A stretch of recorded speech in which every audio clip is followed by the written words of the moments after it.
আজ মৌকে বাবান পৌঁছে দিয়ে এলো এ শহরের এক নামকরা বৃদ্ধাশ্রমে। বাবান আমেরিকা চলে যাচ্ছে তো, তাই মাকে বৃদ্ধাশ্রমে না রাখলে আর কোথায় বা রাখত। বিদেশে নাকি বৃদ্ধা মাকে নিয়ে যাওয়া খুব একটা সহজ নয়, অনেক নিয়ম নীতির বেড়াজাল থাকে। মৌ আমার বোন আর বাবান তার সুযোগ্য সন্তান। বরাবরই তো তাই জেনে এসেছি, চিরকাল ক্লাসে ফার্স্ট হয়ে এসেছে বাবান। আমি ওকে দেখতাম আর ভাবতাম, সত্যি মৌয়ের কি ভাগ্য, রত্নগর্ভাও। আর আমার ছেলে কোনো মতে পাশ করলেই অনেক, পড়াশোনায় কোনো মাথাই নেই ওর। প্রায়ই প্রচণ্ড রাগ হয়ে যেত আমার। ওকে বলতাম, বাবান দাদার মতো হতে পারিস না। এ কথাটা শুনলেই কান লাল হয়ে যেত ওর। মুখটা গম্ভীর করে বলতো, অন্যের সাথে তুলনা কেন করো, সবাই যে যার নিজের মতো হয়। জয়েন্টের পরীক্ষায় বাবান উঁচু র্যাঙ্ক করল, আর আমার বাচ্চু সেকেন্ড ডিভিশনে উচ্চ মাধ্যমিক। আবার হাহাকারে জ্বলে গেল আমার বুক। কেন আমার ছেলেটাই এত অপদার্থ হলো? রাগে দুঃখে বলেছিলাম, মাত্র 1 বছরের বড় তোর থেকে বাবান, আর ওর উন্নতিটা দেখ জীবনে। কি পাস না তুই? কেন তবুও ওর মতো হতে পারিস না? ভারী গলায় বলে উঠেছিল বাচ্চু আবার সেই এক কথা, আমায় বারবার তুলনা কেন করো অন্যের সাথে? কেউ কারোর মতো হয় না, সবাই নিজের মতো করে আলাদা। নামি কলেজ থেকে ইঞ্জিনিয়ারিং পাশের পর বাবান খুব বড় চাকরি পেল, আর বাচ্চু কোনো মতে বিএ পাশ করে কোনো চাকরি না পেয়ে কী সব জামা কাপড়ের ব্যবসা ধরেছে এখন।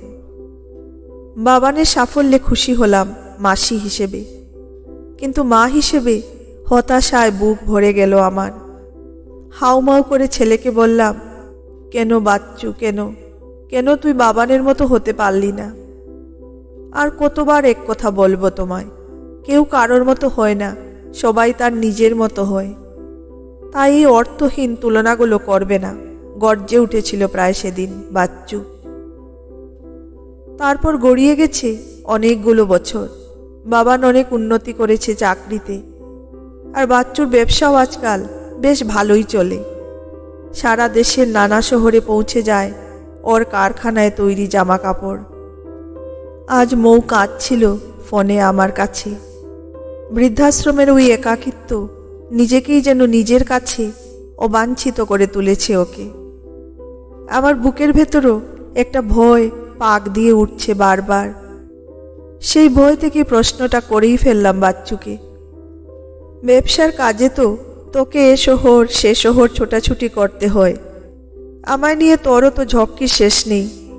আজ বাতের ব্যথা তো কাল গ্যাস্ট্রিকের যন্ত্রণা, তাই বাবান যেমন ওর মাকে ওল্ড হোমে পাঠিয়ে দিল, তুইও কি সেভাবেই আমাকেও? কথাটা শেষ হলো না আমার। বাবান একটু চেঁচিয়ে উঠল, অনেকবার তো বলেছি মা, পৃথিবীর প্রতিটা মানুষ আলাদা, কেউ কারো মতো হয় না, প্রত্যেকে যে যার নিজের মতো, সকলের ভাবনা চিন্তাও তাই আলাদা। প্লিজ এই অহেতুক তুলনাগুলো করবে না। অহেতুক তুলনা শব্দটা কানে ধাক্কা মারল আবার।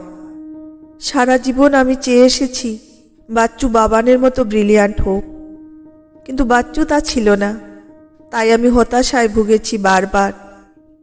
কিন্তু আজ সেই আমিই চাই বাচ্চু যেন বাবানের মতো না হয়। কেন হবে বাচ্চু বাবানের মতো? ও তো সত্যিই ওর নিজের মতো, অন্য কারোর মতো না।